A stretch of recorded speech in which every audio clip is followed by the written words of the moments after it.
Bismillahirrahmanirrahim. Assalamualaikum warahmatullahi wabarakatuh.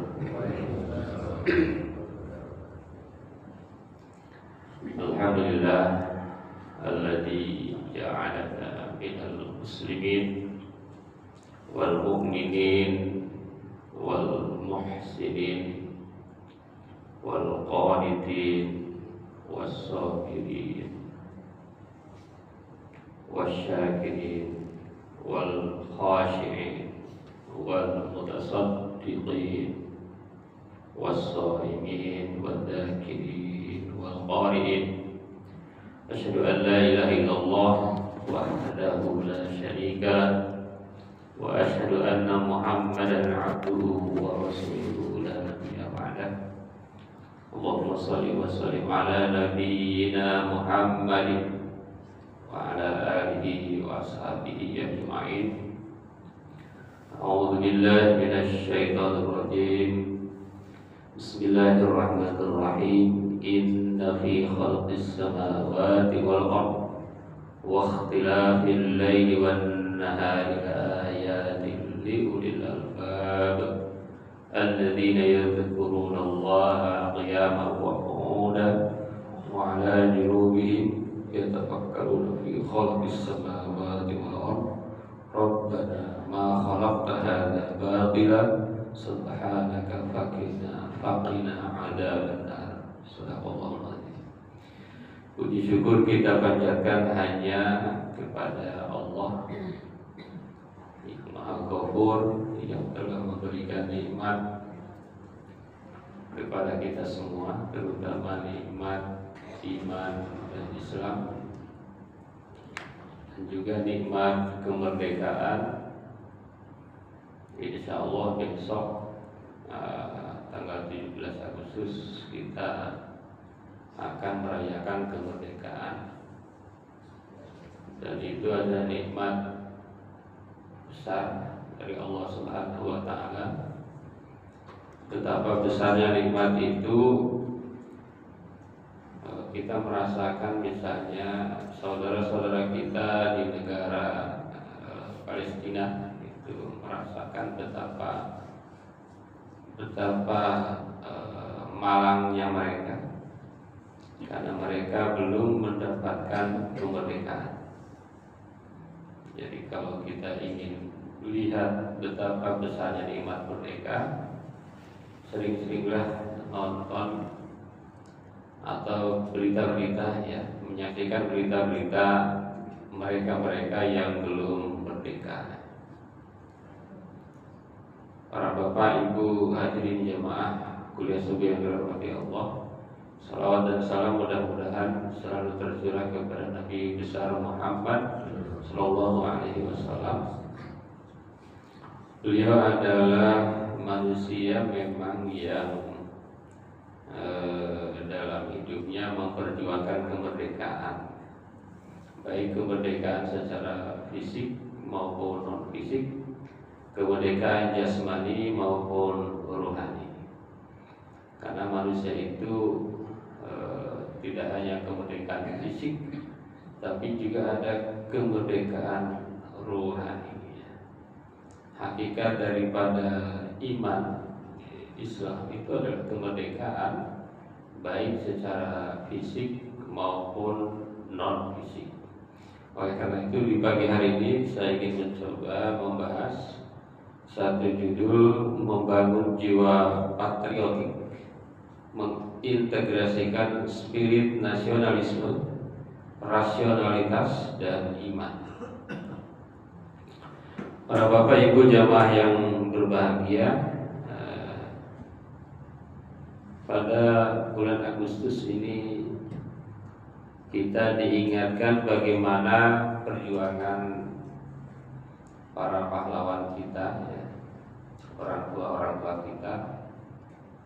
Kalau kita mendengarkan kisah mereka itu luar biasa, ya, luar biasa mencekam, luar biasa menyedihkan bagaimana mereka berjuang. Akan tetapi perjuangan itu tidak hanya berhenti di situ ya. Tugas kita adalah mengisi kemerdekaan dengan jiwa yang patriotik, yang tidak hanya bersemangat tetapi juga kita mengisi kemerdekaan ini dengan penuh kecerdasan dan tapi dilandasi oleh iman. Jadi kita mengisi kemerdekaan ini harus cerdas. Jadi kalau bangsa Indonesia ini tidak cerdas, ini bisa dibodohi oleh mereka-mereka yang tidak mencintai bangsa Indonesia, negara Indonesia. Jadi bangsa Indonesia itu harus cerdas, tetapi juga harus beriman kuat. Kalau cerdas tapi tidak beriman ini berbahaya. Begitu juga beriman tapi tidak cerdas bisa dibodohi. Jadi di antara perjuangan Rasulullah Shallallahu Alaihi Wasallam itu memang mencerdaskan. Maka dalam hadis-hadis Rasulullah menyampaikan uqulul ilma minal mahdi ilal lahdi. Carilah ilmu dari lahir sampai buaya.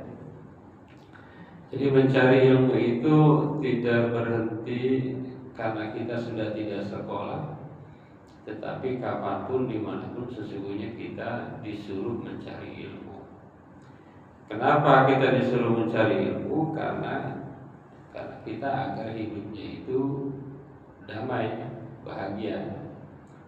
Kenapa? Karena bahagia itu hanya bisa diraih dengan ilmu. Kalau tanpa ilmu tidak akan bahagia. I'mal di dunia ka'annaka ta'ishu abada wa'mal li akhiratika ka'annaka tamutu ghadan. Beramalah untuk duniamu seakan-akan engkau hidup selamanya. Beramal untuk akhiratmu seakan-akan engkau mati besok. Jangan dibalik, beramal untuk dunia seakan-akan engkau mati besok lemes. Atau beramal untuk akhirat seakan-akan hidup selamanya. Itu jangan dibalik. Gitu ya. Jadi memang ilmu ini penting. Man arada dunya fa alaihi bil ilmi wa man arada al akhirah fa alaihi bil ilmi wa man aradahuma fa alaihi bil ilmi. Cuma memang ilmu itu bukan hanya gelar memang ya. Jadi ilmu itu sangat luas. Sehingga kalau orang ini orang pintar tapi kok dia tidak menguasai dia kalah dengan yang tidak benar, berarti ilmunya kalah dengan yang tidak benar itu di bidang itu ya. Seringkali ada lulusan SD tapi lebih hebat dari sarjana. Nah, mungkin di bidang itu memang sarjana SD itu lebih hebat, lebih pintar ilmunya, meskipun tidak punya gelar ya. Bapak Ibu jamaah yang berbahagia, jadi mengisi kemerdekaan itu harus dengan ilmu dan harus dengan iman. Jadi kalau diisi dengan ilmu maka akan maju. Kalau tidak dengan ilmu maka kita akan selalu mundur, terbelakang. Ini perjuangan kita. Kemudian harus dengan iman. Jadi landasan perjuangan itu adalah iman. Karena kalau tanpa iman ini bahaya. Ini pernah terjadi di zaman Rasulullah SAW. Bahkan dalam perang pun kalau seorang itu tidak pakai iman ini gak ada gunanya. Di zaman Rasulullah SAW ada sahabat namanya Qotsman, itu terkenal kisahnya. Sahabat itu dalam perang paling depan, dalam perang itu paling semangat. Berperang menghancurkan musuh itu paling semangat. Maka para sahabat itu iri. Wah, ini Qotsman ini keren sekali, berperang di depan, tidak ada takut, tidak ada khawatir. Satu ketika sahabat Rasulullah itu yang bernama Qotsman tadi mati di medan perang.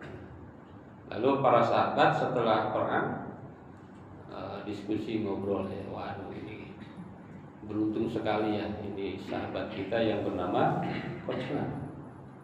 Dia mati di medan perang, mendapatkan syahid, pasti balasannya surga. Lalu apa yang terjadi?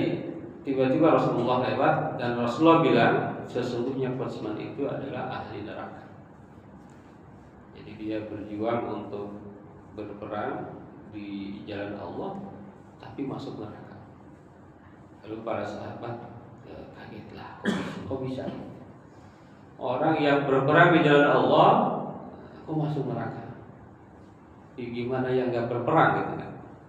Lalu apa gunanya berperang?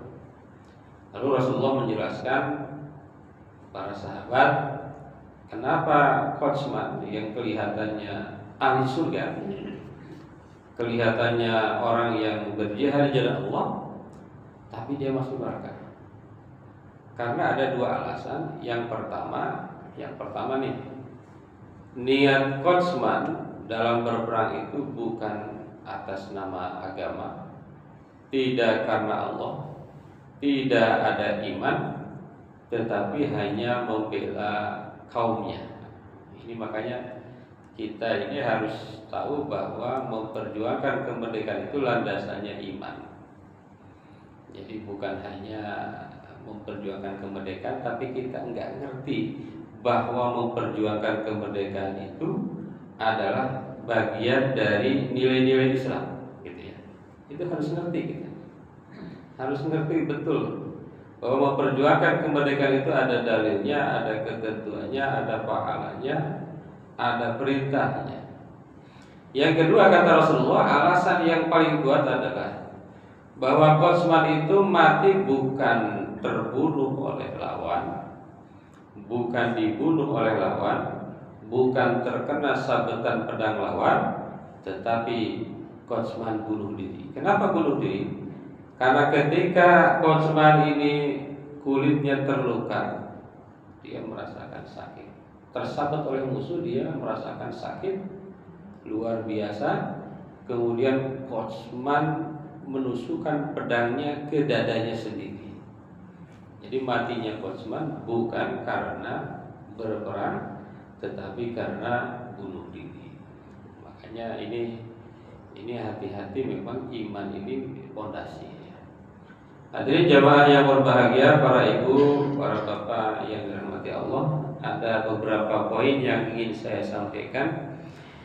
Yang pertama adalah bahwa spirit nasionalisme itu yang berakar dari iman, harus berakal dari iman. Jadi cinta tanah air itu bukanlah konsep yang asing dalam Islam. Ini nggak boleh kita memisahkan, ini cinta tanah air ini kan beda dengan Islam. Islam itu memang mengajarkan cinta tanah air. Ia adalah fitrah, perasaan alami yang tumbuh dari sanubari. Jadi kalau kita manusia normal, kira-kira sebetulnya tanpa agama pun kita normal, kita cinta tanah air kita, kita cinta kampung kita, itu normal, itu biasa. Kalau orang tidak cinta tanah air, itu orang nggak normal, aneh gitu ya, abnormal aja. Sama dengan kita cinta orang tua kita, itu normal. Cinta ibu kita itu normal. Cinta anak kita, apalagi ibu-ibu ya, anaknya udah gede aja kayak anak kecil aja, itu disangka anak kecil ya. Karena cintanya. Seringkali ibu-ibu itu pura-pura sudah kenyang padahal belum kenyang karena anaknya belum makan. Orang tua dulu begitu ya. Demi anaknya makan, ibunya saya udah kenyang nih, untuk kamu aja semua. Atau orang tuanya padahal uangnya minjem, ini ada uang, silakan bayar SPP. Itu normal. Cinta tanah air juga normal. Aneh kalau orang selalu menjelekan tanah airnya, selalu tidak selalu menjelekan kampungnya, selalu menjelekan tetangga, itu tidak fitrah, tidak normal. Jadi orang normal itu begitu. Mencintai bangsa dan negara adalah wujud rasa syukur. Jadi kita itu disuruh untuk bersyukur, maka cinta tanah itu wujud syukur. Tadi kalau kita lihat saudara kita Palestina itu ngeri, mengerikan sekali. Mereka kelaparan ya. Nah, kalau kita ini mungkin kelebihan makanan, mereka itu makan aja susah, makan aja rebutan ya. Bahkan kalau kita baca ayat tentang kisahnya Nabi Adam dan Hawa ketika digoda oleh iblis, itu janjinya setan apa? Ada yang tahu janjinya setan itu apa? Wala tajidu aktsarahum syakirin. Itu janji setan. Kamu tidak akan menemukan sebahagian besar dari mereka ini bersyukur. Jadi cara paling inti setan menggoda manusia itu, caranya adalah bagaimana manusia itu enggak bersyukur. Dan itu setan berjanji, setan kira-kira apa janji itu? Saya berperang kepada manusia sampai mereka saya pastikan mayoritas itu adalah tidak bersyukur. Udah dikasih rumah satu ingin dua, betul? Punya 1 miliar ingin 2 miliar, punya 1 triliun ingin 2 triliun. Maka kadang-kadang ibu-ibu bapak-bapak aneh ya, kenapa yang korupsi orang kaya? Ya, bukan kekurangan saya kira. Makan cuma cukup di warteg 20.000 itu mewah sekali. Lauknya bisa 2. Ini hartanya bertriliun-triliun. Tidak pernah kenyang. Kenapa? Karena tidak bersyukur. Nah, kita mengisi kemerdekaan ini dengan iman, maksudnya adalah kita mensyukuri nikmat ini. Kita mensyukuri damai. Kalau nggak damai, nggak bisa kita jalan pagi-pagi ke Fatmawati dari Bogor ya. Nggak bisa. Mari dengan damai, dengan aman, alhamdulillah. Itu adalah nikmat dari Allah Subhanahu wa Ta'ala. Namun perjuangan para pahlawan bukan hanya semangat membabi buta. Jadi para pahlawan ini memang punya keimanan yang luar biasa. Limannya itu memang sangat kuat, sangat tebal. Sehingga kalau dengar kisah-kisah ini raja-raja dulu ya, untuk kemerdekaan itu ada yang nyumbang sekian triliun segala macam. Itu kisah, itu benar nggak tuh kisah yang Sultan Syarif Qasim misalnya Riau itu menyumbangkan, kalau sekarang berapa ton emas sekarang 1 gramnya aja berapa emas? 1 gramnya aja 2 juta. Wah, itu luar biasa. Mereka itu penuh iman. Kenapa mereka membela tanah air? Karena adalah tempat menjalankan ibadah. Bayangkan, kenapa kita harus membela Indonesia? Karena kita di sinilah beribadah. Karena kita di sinilah anak-anak kita tumbuh dan berkembang. Di tempat inilah agama Islam berkembang. Bahkan Indonesia adalah negara Islam terbesar di dunia. Wah, luar biasa. Kalau mau ditanya negara Islam terbesar mana? Indonesia. Itulah syukur. Maka kita bersyukur ini adalah landasannya. Kita merayakan kemerdekaan ini adalah landasannya karena kita merasa betapa nikmat kemerdekaan ini luar biasa. Maka founding father kita luar biasa. Di mana di undang-undang gimana Pak ininya tulisannya?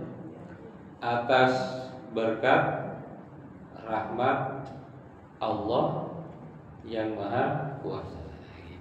Gitu ya. Enggak atas berkat usaha saya, enggak. Atas berkat kehebatan kami, enggak begitu. Tapi atas berkat rahmat Allah yang Maha Kuasa. Itu artinya apa? Artinya betul-betul syukur. semua ini tidak terjadi tanpa adanya izin Allah Subhanahu. Tidak akan terjadi. Bahkan daun yang jatuh dari pohon di depan rumah kita pun tidak akan pernah jatuh tanpa izin Allah Subhanahu wa taala. Rasulullah sallallahu alaihi wasallam bersabda, Bapak Ibu jamaah yang berbahagia, an Abi Hurairah radhiyallahu anna Nabi sallallahu alaihi wasallam qala man qutila duna ahlihi fahuwa syahid. Barang siapa yang terbunuh membela keluarganya, dia syahid. Gitu ya. Barang siapa yang terbunuh membela keluarganya adalah syahid. Wa man qutila duna zamihi fahuwa syahid. Barang siapa yang terbunuh karena membela darahnya, membela nyawanya, dia syahid. Wa man qutila duna malihi fahuwa syahid. Dan barang siapa yang terbunuh karena menjaga hartanya, dia adalah syahid. Gitu. Ini ingat bahwa kan ada ini ya, ada 5 ya, 5 Islam, syariat Islam itu ada 5 tujuannya kan. Yang pertama membela agama, yang kedua membela jiwa, yang ketiga membela akal, yang keempat membela keturunan, dan yang kelima membela harta kita.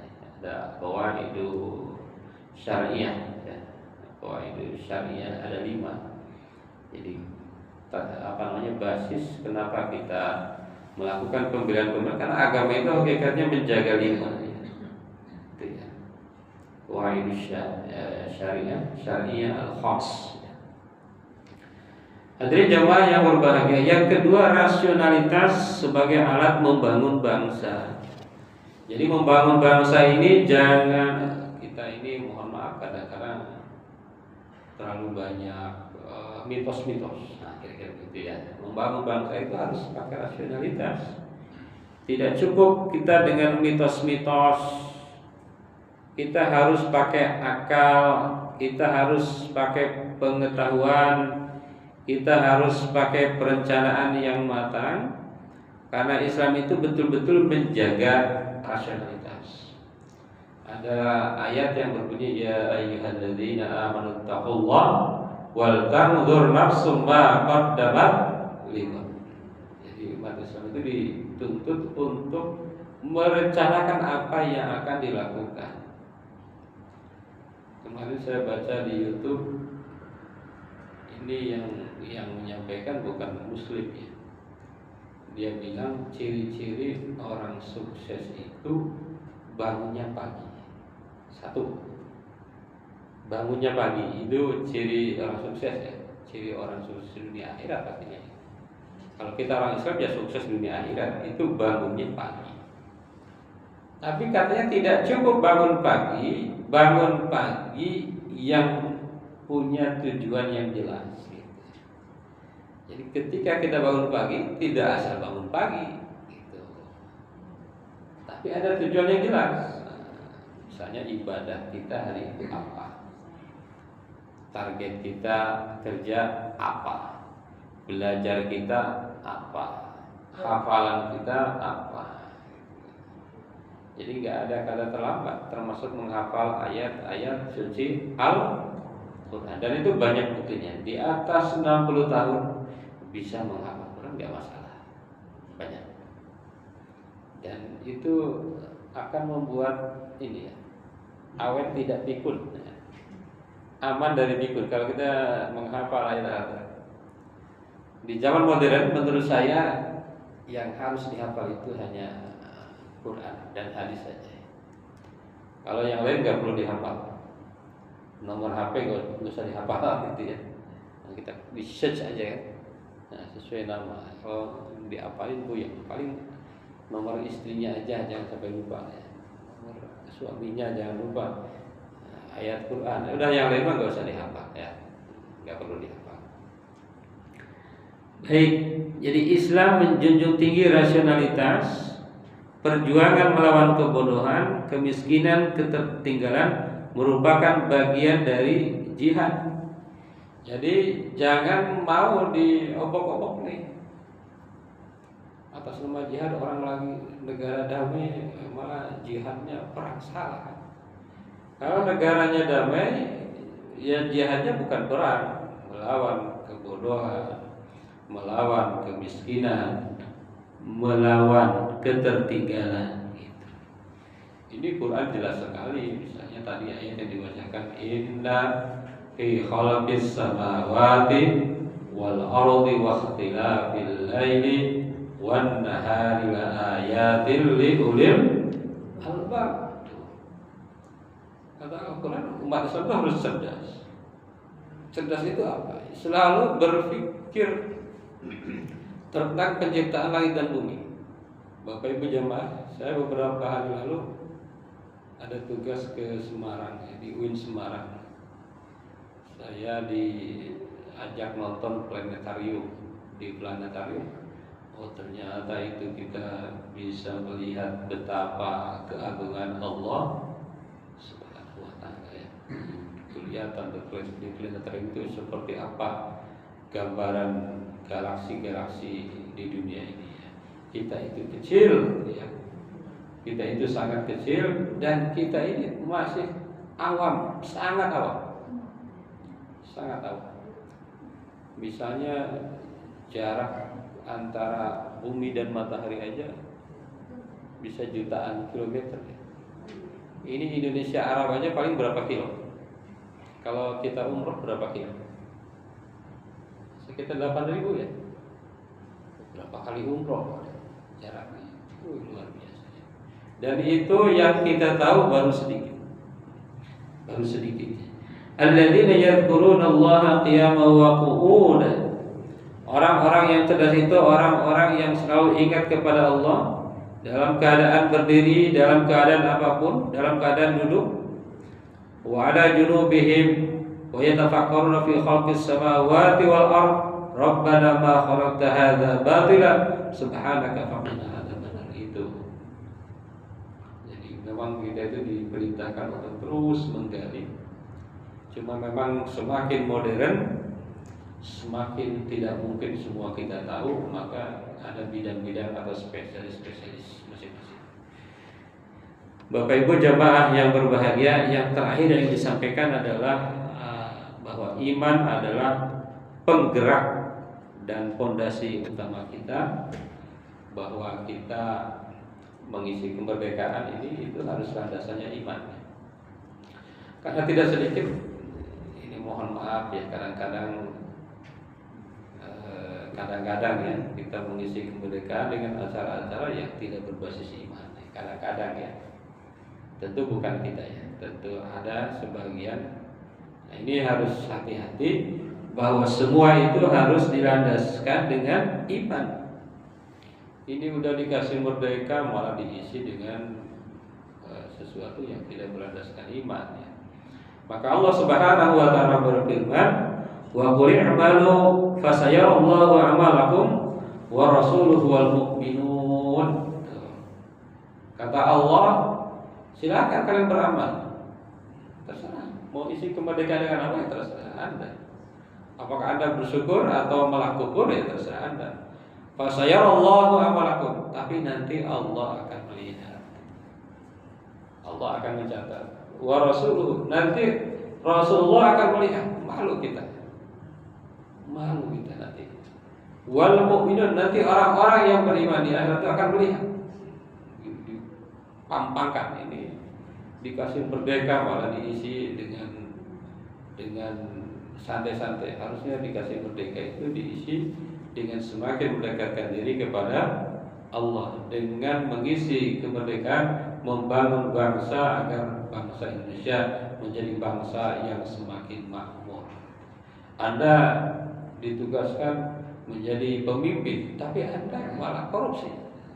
Itu kan bagian dari tidak mensyukuri nikmat kemerdekaan.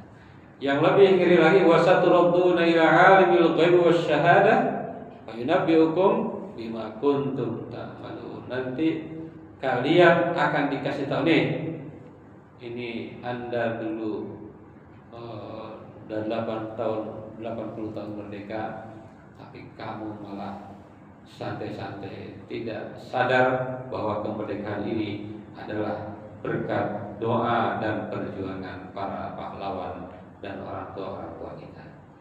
Hadirin jamaah kuliah subuh yang dirahmati Allah, mudah-mudahan ini kemerdekaan ini terus ya kita nikmati sampai kapanpun, sampai hari kiamat ada bangsa Indonesia, ada negara Indonesia, sehingga kita betul-betul ke depan generasi-generasi kita akan terus bisa melaksanakan Islamnya ya, beribadahnya dengan penuh kedamaian dan keberkahan. Rabbul Ghafur, negeri yang Allah ampuni, negeri yang Allah damaikan, negeri yang Allah berikan keberkahan. Itu saja yang bisa disampaikan pada kesempatan ini. Mudah-mudahan ada manfaatnya. Mohon maaf atas segala kekurangan. Wassalamualaikum warahmatullahi wabarakatuh.